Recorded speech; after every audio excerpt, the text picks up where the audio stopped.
नमस्कार दोस्तों, स्वागत है आपका हमारे YouTube चैनल पर, जहां हम क्रिकेट के सबसे रोमांचक पलों के बारे में बात करते हैं। आज हम आपको ले चलेंगे इंग्लैंड, जहां भारतीय टीम इंग्लैंड के खिलाफ 3 T20, 3 ODI और 5 टेस्ट मैचों की बायलैटरल सीरीज खेलने के लिए इंग्लैंड टूर पर थी। आज हम बात करने वाले हैं 3 T20 मैचों के सीरीज का तीसरा और अंतिम T20 मुकाबला के बारे में, जहां भारतीय टीम ने क्रिकेट की दुनिया में फिर एक बार अपनी बादशाहत साबित की थी। इस वीडियो में हम आपको उस मुकाबले के हर रोमांचक मोड़ से रूबरू कराएंगे। तो बने रहिए हमारे साथ और इस वीडियो को अंत तक देखकर इस रोमांचक मैच का आनंद लीजिए।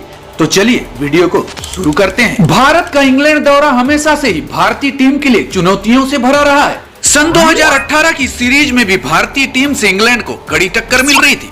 3 T20 मैचों की सीरीज का तीसरा और आखिरी मुकाबला इंग्लैंड के काउंटी ग्राउंड ब्रिस्टल में खेला जा रहा था। यह मैच T20 सीरीज का निर्णायक मुकाबला था। इस मैच से पहले मैनचेस्टर के ओल्ड ट्रैफर्ड में खेले गए पहले T20 में भारत ने इंग्लैंड को 8 विकेट से मात दी थी। तो वहीं कार्डिफ के सोफिया गार्डन में खेले गए दूसरे T20 मैच में इंग्लैंड ने भारत को 5 विकेटों से हराकर 3 मैचों की T20 सीरीज में 1-1 से बराबरी कर ली थी। दोनों टीमों के लिए मैच को जीतना बेहद महत्वपूर्ण था, क्योंकि दोनों टीमें यह निर्णायक मुकाबला जीतकर ट्रॉफी पर कब्जा करना चाह रही थी। वहीं दोनों टीमों के खिलाड़ियों की बात करें तो इंग्लैंड के पास कप्तान इयान मॉर्गन के साथ साथ Jos Buttler, Jason Roy, Ben Stokes और जॉनी ब्रेस्टो जैसे दिग्गज खिलाड़ी मौजूद थे। तो वहीं भारतीय टीम के पास भी कप्तान के रूप में विराट कोहली और उनके साथ रोहित शर्मा, केएल राहुल, MS धोनी और हार्दिक पांड्या जैसे धुरंधर खिलाड़ियों की भरमार थी, जो अपने दम पर मैच का रुख कभी भी पलट सकते थे। T20 सीरीज के निर्णायक मुकाबले में भारतीय कप्तान विराट कोहली ने टॉस जीतकर पहले फील्डिंग का फैसला किया। इंग्लैंड की ओर से ओपनिंग बल्लेबाजी करने आए जेसन रॉय और जोस बटलर ने शुरुआत से ही अनुभवहीन भारतीय गेंदबाजों पर हावी होने की रणनीति अपनाई। भारत की ओर से गेंदबाजी की शुरुआत कर रहे थे दीपक चहर, जो भारत की ओर से अंतर्राष्ट्रीय T20 मैच में डेब्यू कर रहे थे। दीपक चहर के पहले ही ओवर में जेसन रॉय और जोस बटलर ने 3 चौके जड़कर अपने इरादे जाहिर कर दिए थे। धमाकेदार शुरुआत के बाद दोनों बल्लेबाजों ने विस्फोटक अंदाज में बल्लेबाजी करते हुए भारतीय गेंदबाजों की जमकर पिटाई कर दी और सिर्फ 5 ओवर की गेंदबाजी में इंग्लैंड का स्कोर बिना विकेट गंवाए 51 रनों तक पहुंचा दिया था। सिद्धार्थ कौल ने 8वें ओवर में जोस बटलर के रूप में भारत को पहली सफलता दिलाई। जोस बटलर आउट होने से पहले 7 चौके की मदद से 21 गेंदों में 34 रन बनाकर जेसन रॉय के साथ इंग्लैंड का स्कोर 7 ओवर 5 गेंद में ही 94 रनों तक पहुंचा दिया था। जोस बटलर के साथ ओपनिंग बल्लेबाजी करने आए जेसन रॉय ने भी विस्फोटक अंदाज में बैटिंग करते सभी भारतीय गेंदबाजों की जमकर धुनाई कर दी। जेसन रॉय ने 4 चौके और 7 छक्कों की मदद से मात्र 31 गेंदों में 67 रन ठोक डाले।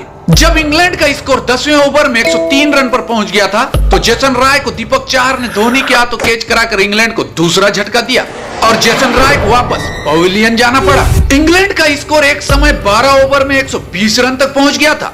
इंग्लैंड टीम के पास अब भी 8 ओवर यानी कि 48 गेंद बची थी और 8 विकेट भी शेष थे, जिससे लग रहा था कि इंग्लैंड की टीम 220 से 225 के आसपास का स्कोर बड़े आराम से बनाने में सफल हो जाएगी। लेकिन तभी शुरू हुआ टीम इंडिया का कमबैक। विराट कोहली ने इंग्लैंड की पारी का 14वां ओवर डालने के लिए हार्दिक पांड्या को बॉलिंग अटैक पर लगाया। हालांकि इससे पहले हार्दिक पांड्या ने इस मैच में सिर्फ 1 ओवर डाला था, जो इंग्लैंड के पारी का 6वां ओवर था। हार्दिक के इस ओवर में जेसन रॉय और जोस बटलर ने ताबड़तोड़ बल्लेबाजी करते हुए इस ओवर में 2 चौका और 2 छक्का लगाकर कुल 22 रन बटोर लिए थे। फिर भी विराट कोहली ने हार्दिक के ऊपर विश्वास जताते हुए दूसरे स्पेल में एक बार फिर बॉलिंग अटैक पर लगाया। हार्दिक पांड्या ने अपने स्पेल में आकर वो किया जिसकी किसी ने उम्मीद भी नहीं की थी। उन्होंने न सिर्फ विस्फोटक बैटिंग कर रहे जेसन रॉय का महत्वपूर्ण विकेट लिया, बल्कि 38 रन देकर 4 विकेट भी चटकाए। भारतीय गेंदबाजों ने जबरदस्त कमबैक करते हुए इंग्लैंड को आखिरी 8 ओवर में 78 रन देकर इंग्लैंड के 7 खिलाड़ियों को पवेलियन में वापस भेज दिया। जहां एक समय इंग्लैंड की टीम अपना स्कोर 225 रन के आसपास देख रही थी, वहीं भारतीय टीम के बेहतरीन गेंदबाजी की बदौलत भारत ने इंग्लैंड को 9 विकेट के नुकसान पर 198 रन पर रोक दिया। हालांकि ये स्कोर भी बड़ा जरूर था, लेकिन भारतीय बल्लेबाजों के लिए असंभव नहीं था। जैसे ही 198 रनों का पीछा करने के लिए भारतीय पारी शुरू हुई, तो भारत की ओर से ओपनिंग बल्लेबाजी के लिए रोहित शर्मा और शिखर धवन की जोड़ी क्रीज पर पहुंची और स्ट्राइक पर रोहित शर्मा थे। तो वहीं इंग्लैंड की ओर से पहला ओवर लेकर आ रहे थे डेविड विली। जैसे ही भारतीय पारी शुरू हुई, तो दोनों बल्लेबाजों ने तेजी से रन बनाना शुरू किया। तभी तीसरे ओवर की पहली गेंद पर 5 रन बनाकर खेल रहे शिखर धवन को डेविड विली ने फाइन लेग पर खड़े जैक बॉल के हाथों कैच कराकर धवन के रूप में तगड़ा झटका दे दिया। उस समय तक भारत का स्कोर 2 ओवर 1 गेंद में मात्र 21 रन था। शिखर धवन के आउट होने के बाद रोहित शर्मा का साथ देने केएल राहुल क्रीज पर आए। दोनों बल्लेबाजों ने मिलकर भारतीय पारी को तेज गति से आगे बढ़ाना शुरू किया। रोहित और राहुल की जोड़ी ने ताबड़तोड़ बल्लेबाजी करते हुए मात्र 19 गेंदों में 41 रन की पार्टनरशिप कर भारत का स्कोर 5 ओवर में 1 विकेट के नुकसान पर 56 रन तक पहुंचा दिया।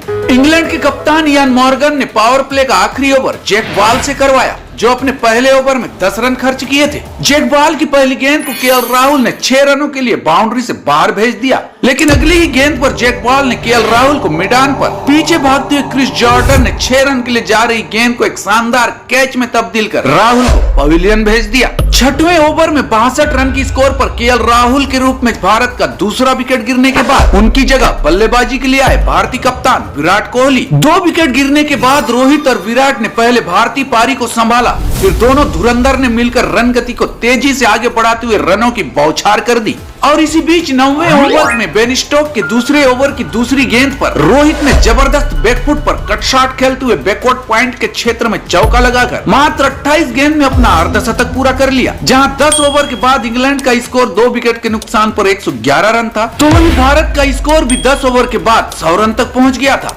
और विकेट सिर्फ 2 ही गिरे थे। यहाँ से भारत को मैच और इस T20 सीरीज को जीतने के लिए आखिरी 60 गेंदों में 9.9 के औसत से 99 रनों की जरूरत थी। लेकिन ये सबको पता था कि क्रीज पर रोहित और विराट जैसे खतरनाक बल्लेबाज बल्लेबाजी कर रहे हैं, जो अपने दम पर किसी भी मैच का रुख पलटने में समय नहीं लगाते, और वैसा ही हुआ। दोनों भारतीय स्टार ने मिलकर इंग्लैंड के गेंदबाजों की जमकर धुनाई कर दी और अगले 4 ओवर में 12 के औसत से 48 रन कूट दिए और इस तरह भारत का स्कोर 14 ओवर के बाद 2 विकेट के नुकसान पर 148 रन हो गया। इसी दौरान विराट अपने अर्धशतक और रोहित अपने शतक के करीब पहुंच चुके थे। इंग्लैंड के कप्तान इयान मॉर्गन ने 15वां ओवर डालने के लिए अनुभवी क्रिस जॉर्डन को गेंद थमाया। क्रिस जॉर्डन के लिए यह मैच अब तक बिल्कुल भी अच्छा नहीं था। क्रिस जॉर्डन ने अपने पहले स्पेल के 2 ओवर में बिना विकेट लिए 26 रन लुटा चुके थे, लेकिन इस स्पेल में क्रिस जॉर्डन ने बेहतरीन वापसी करते हुए इस ओवर में मात्र 3 रन देकर 43 रन पर खेल रहे विराट कोहली का विकेट ले लिया। विराट कोहली के आउट होने के बाद उनकी जगह बल्लेबाजी के लिए आए खतरनाक हार्दिक पांड्या। रोहित और हार्दिक ने मिलकर रन गति को काफी तेजी से आगे बढ़ाना शुरू कर दिया और इन दोनों बल्लेबाजों ने 18वें ओवर में बॉलिंग करने आए डेविड विली की ओवर 3 चौका और 1 छक्के की मदद से 20 रन बटोर लिए और 18वें ओवर की समाप्ति के बाद भारत का स्कोर 3 विकेट के नुकसान पर 190 रन तक पहुंच गया। और इसी दौरान रोहित शर्मा अपने शतक के करीब 54 गेंद में 95 रन और हार्दिक भी मात्र 12 गेंद में 27 रन पर बल्लेबाजी कर रहे थे। यहाँ से भारत की जीत सुनिश्चित हो गई थी, लेकिन देखना था कि रोहित शर्मा अपना शतक पूरा कर पाते हैं या नहीं। 19वें ओवर की पहली ही गेंद को रोहित शर्मा ने 4 रन के लिए बाउंड्री से बाहर भेजकर शतक के और करीब पहुंच गए और जॉर्डन की दूसरी गेंद को 1 रन के लिए खेलकर अपना शतक पूरा कर लिया। जैसे ही रोहित ने 1 रन लेकर अपना शतक पूरा किया, पूरा स्टेडियम तालियों की गड़गड़ाहट से गूंज उठा। रोहित ने भी अपने अंदाज में बल्ला को हवा में उठाकर दर्शकों का अभिवादन स्वीकार किया और अब स्ट्राइक पर हार्दिक पांड्या थे और जीत की फॉर्मेलिटी को पूरा करते हुए हार्दिक ने जॉर्डन की चौथी गेंद को 6 रन के लिए बाउंड्री से बाहर भेजकर यह मैच और सीरीज को भारत की झोली में डाल दिया।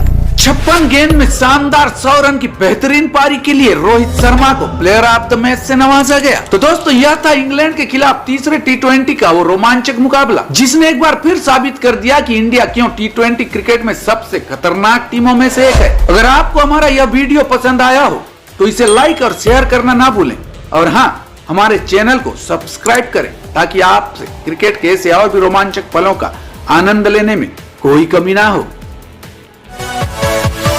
Yeah.